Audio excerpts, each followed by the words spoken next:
G'day guys and welcome back to another episode of the Build Insite podcast. This is part 2 of episode 45 with our conversation with Jackson Digney of Enduro Builders. If you missed part 1, make sure you jump back to last week's episode and catch up on that. Otherwise, tune in as we wrap up this conversation.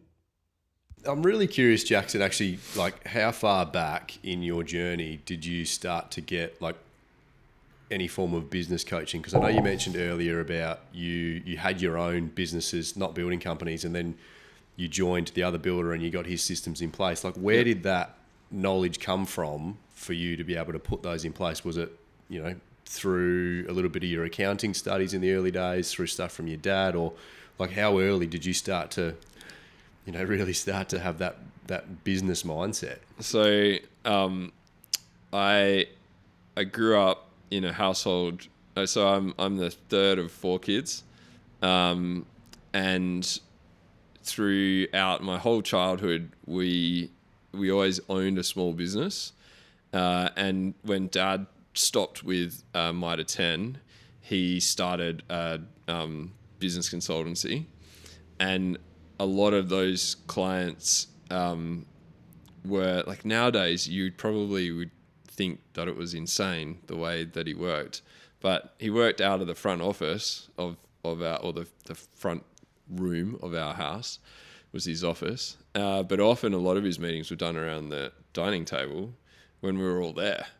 So it meant that from a young age, although I could never recount any of the stories, I kind of grew up in a household where there was just a revolving door of people that were in business with problems sitting around our dining table talking about them. Right.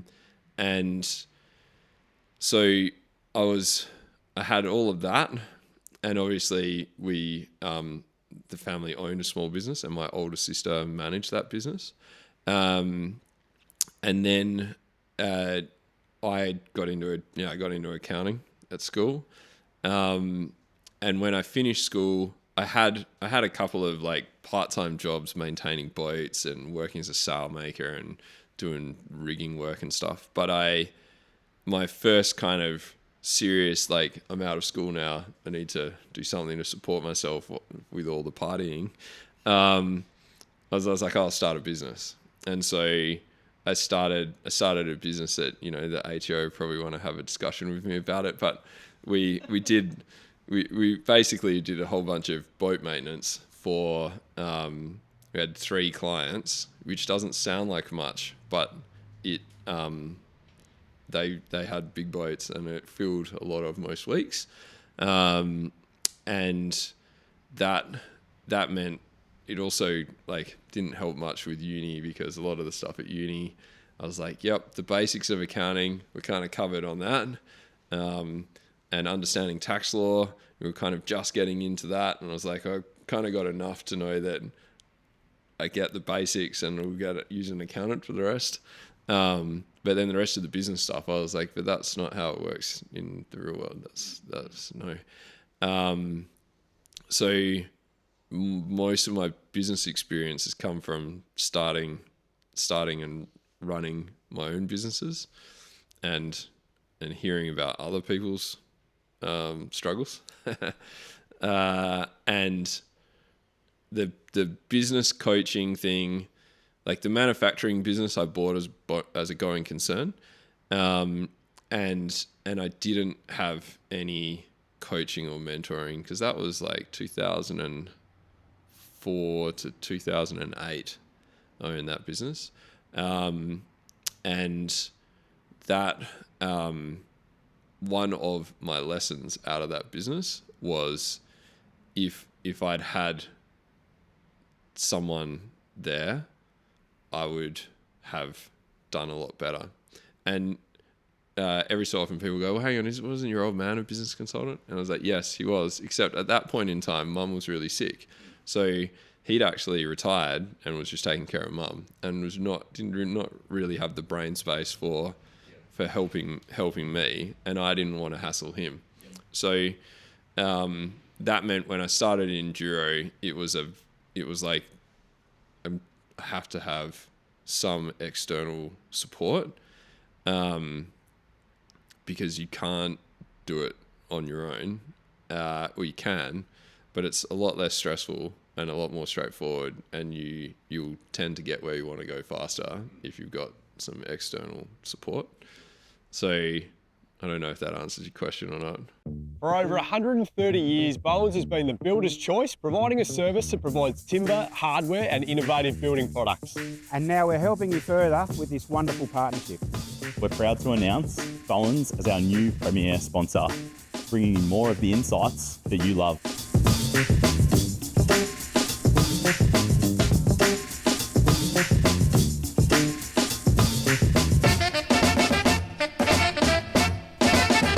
Build Insight together with Bowen's. Real people, Real insights. Yeah, do you think that's probably, I think, a common thing with building business owners, that they get stuck in that mindset? They have to do it by themselves, or they're in it by themselves? Yeah. But that comes from that old saying, isn't it? Where tradies, once they get their trade, they're like, I'm going out on my own.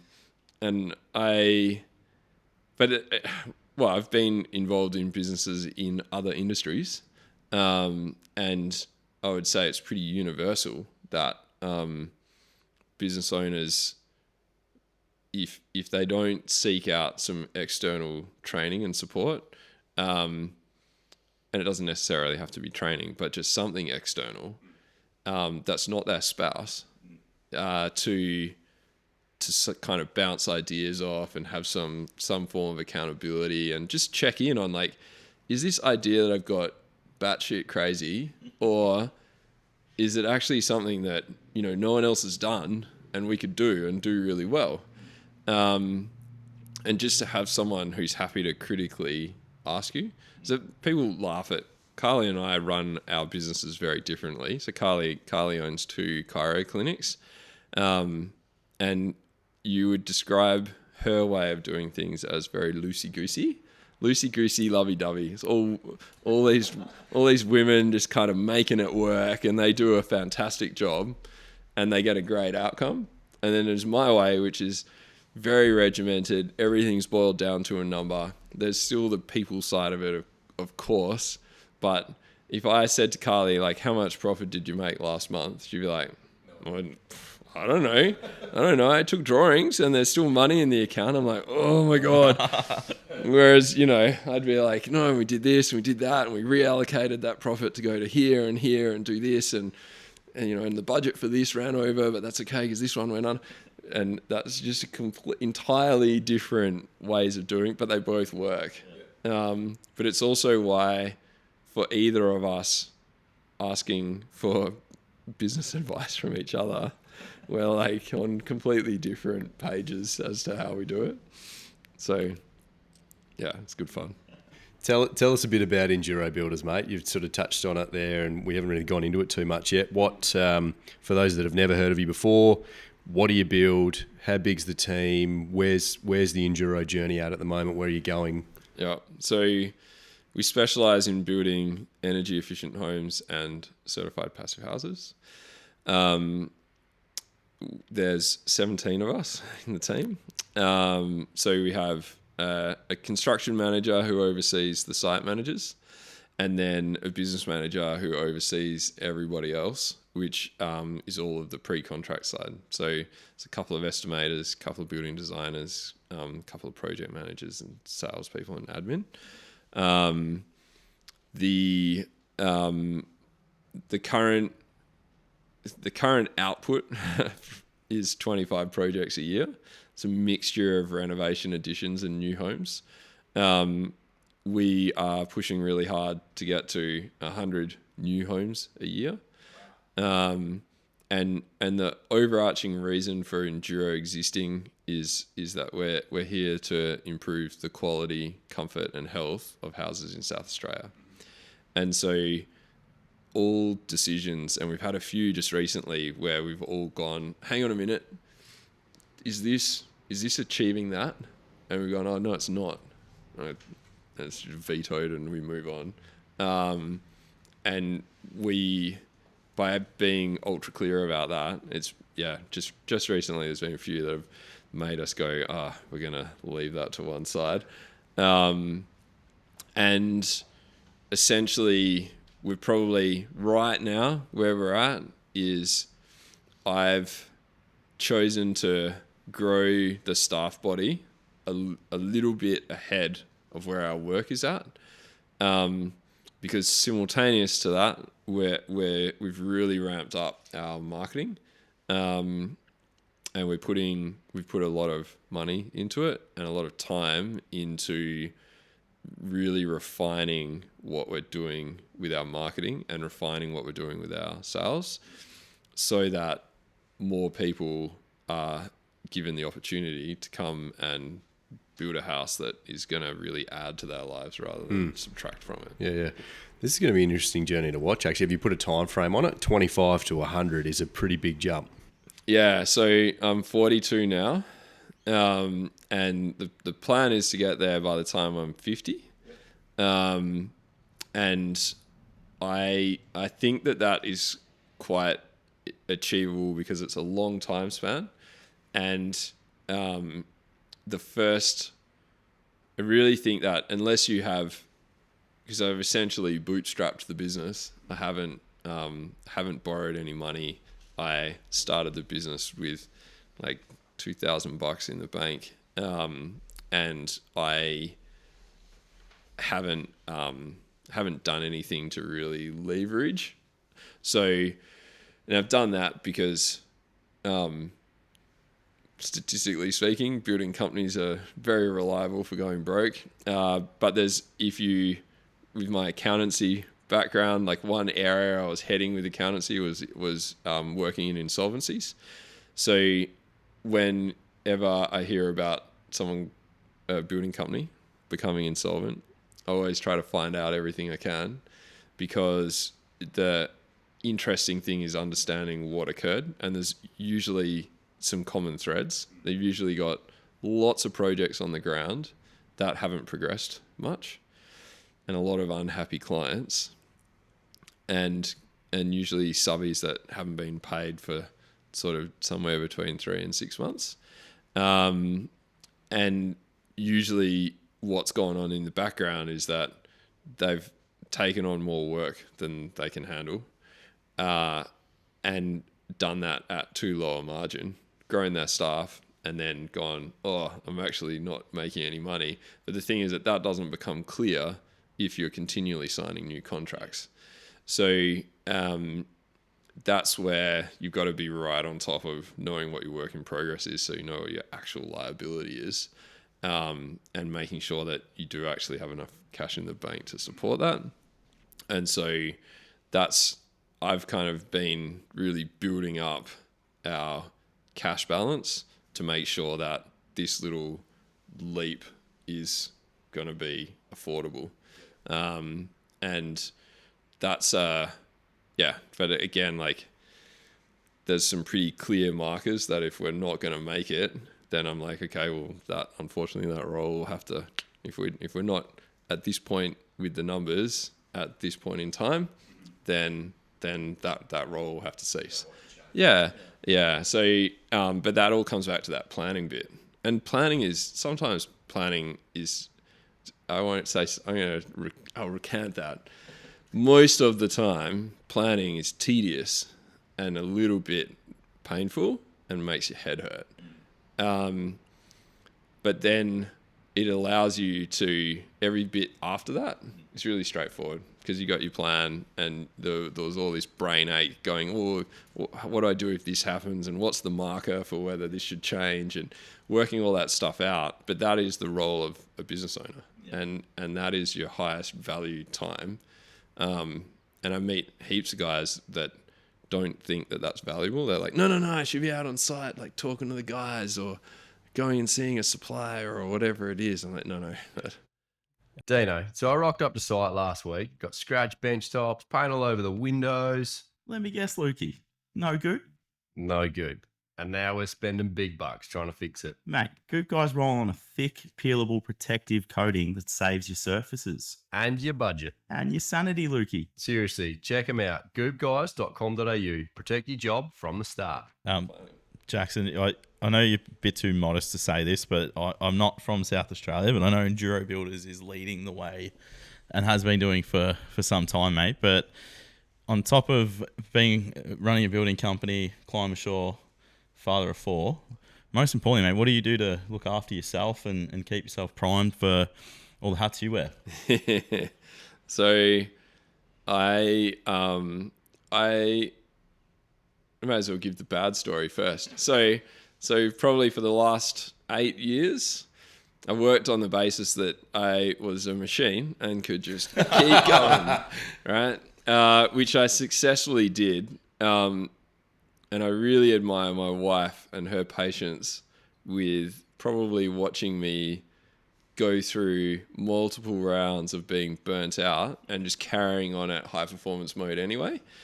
And then a couple of years ago, my business coach just dropped into the conversation. He's like, so, you know, we'd finished talking about planning the next 6 months and just I was running through with him what my plan was, and he was, you know, picking holes in it. And he said, what else do you think's holding you back from, because I listed a couple of things that we kept missing.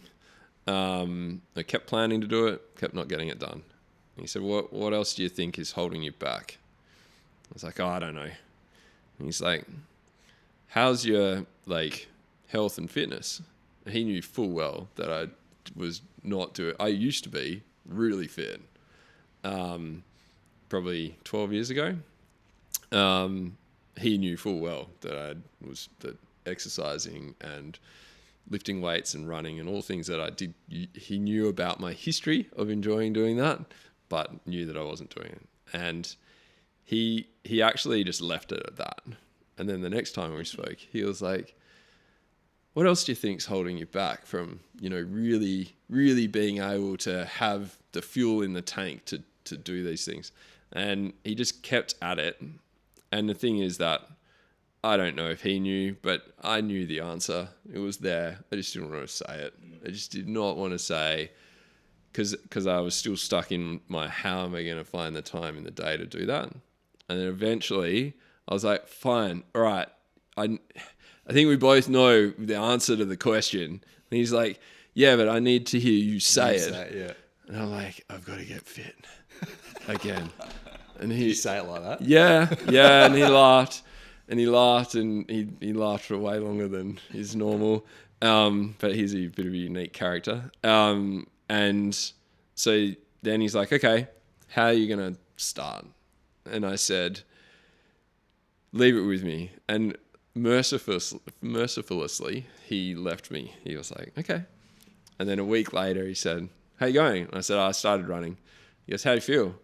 And I was like, fucking fantastic. Let's just carry on. And so then I started to get really fit, and now I prioritize it in my day. So I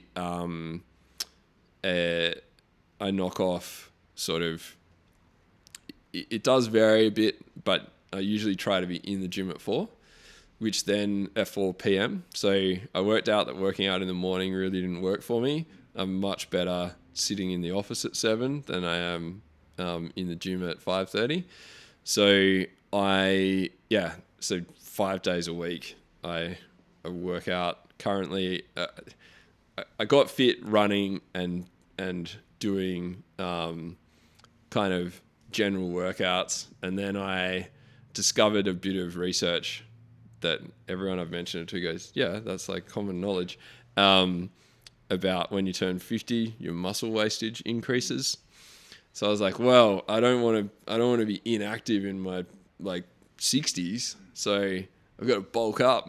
So I've started on that, which is really hard work, but and really hard going, but yeah, it's good fun. So the running's kind of tapered off, it's just lifting weights at the moment, but it has definitely changed my recovery, and also it gives me a solid mental break, which I was not getting before. So, and I'm one of those guys that will go, and once the kids are gone to bed, I'll work for a couple of hours, and I'm quite happy doing that. And I think that's just part of the modern age. Like, You're doing that by choice. Like that's no one's forcing you to do that. That's you want to do that. No. Yeah. No, that's it. Lukey's on the high calorie diet, chucking on some size at the moment, mate. So if you need to get on the calorie diet. Yeah. Eat lots. Yeah, well, I started that in June, July, and cut down a bit now, because I was like, I'm putting on too much weight. But yeah, it's been an eye opener, because all of my fitness prior to that has all been about staying really lean. Because for sailing, I needed to stay within a certain weight. So whereas now it's a different kettle of fish. Yep. Jackson, before we jump into our quick fire round and let you go, mate. Yep. For any young aspiring builders or tradies out there looking to take the plunge into the building industry like you did 10 years ago, mate, what would be number one bit of advice you'd pass on? Definitely join a mentoring group. And when I started, there was one. Now there's so many. Well, actually, there was two. But yeah, now there are so many. So there's always one to suit you, and some of those mentoring groups, you'll rock up and you'll see guys that are really experienced and have been around for a long time, asking questions that you have in your head. So, yeah. Awesome. Love it. Yeah, love it. All right, before we let you go, mate, last little section here, we've got some quick fire questions for you.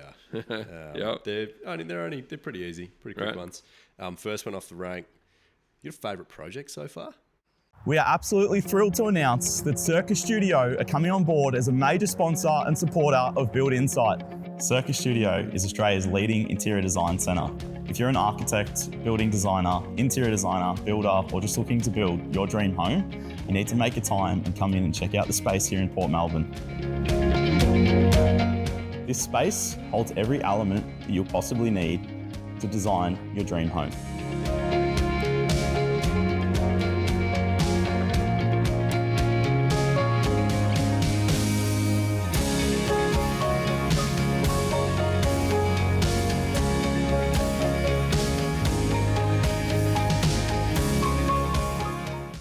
Woodford, that's easy. That house is built on the side of a hill, wrapped around a pool, and it took us 3 months just to get out of the ground, because there were all these different levels that had to be built and blocked up, and then to get the pool so that everyone was happy that the pool, that just nothing would ever go wrong with the pool. So it was a really technically challenging job. Pool built first and then the house around it? Kind of. Yeah. So there's kind of the level that you come in for the garage, and then there's the pool level, and then the lower level, but then there's also a second level in the back part that opens back out onto the pool. And it was just a really technically challenging job to get all of those levels to work.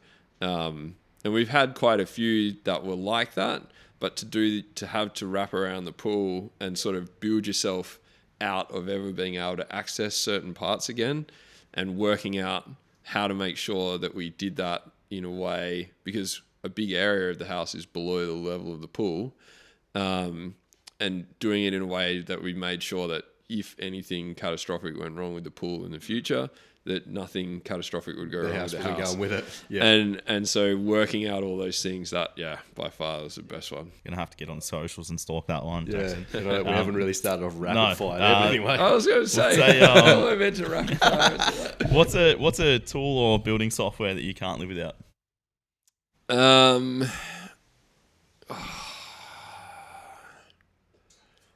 Rapid fire, yeah. Sorry, I'll go with Wonder Build. So we were using Co-Construct. Wonder Build is not as good as Co-Construct, and I can hear Hashi going on. I'm gonna kill Jackson when I see him next week. But Wonder Build is coming along in leaps and bounds. And one of the things that we love is that, like, Hashi is fantastic to talk to and provide. Like, we provide a lot of feedback. We're probably one of his more demanding clients, but you know, he's implementing them, and the software is getting better for everyone. So I think that's great. I'm surprised you didn't say blower door kit. I suppose that's like breathing for us now, doing blower door testing. So Next one, biggest misconception about high performance building? Is that it's not necessary in certain climates. And last one, mate. Dream project or a collaboration?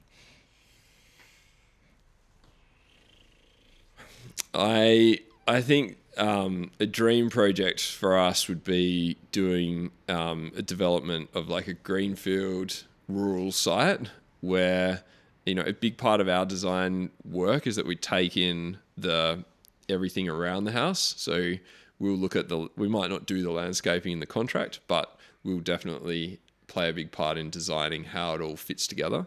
And to do a greenfield site, like rural block, where we're involved in working out how the re-veg will work, and building the house and shedding, and like looking at getting the whole thing done to be a really sustainable, self-sufficient outcome. That would be a great. That would be a dream project, and obviously collaborating with a great client. Very good. Very good. All right, mate. Well, I think we're going to have to hold it up there. We might need to get you back on for a chat another day because we don't have all day. We've got another guest coming in shortly. But just quickly before we wrap up, anyone wanting to know more or follow the Enduro Builders and Climasure journey, where can we find you? Yeah, the Instagram is the best place to follow either of us, Climasure SA or Enduro Builders.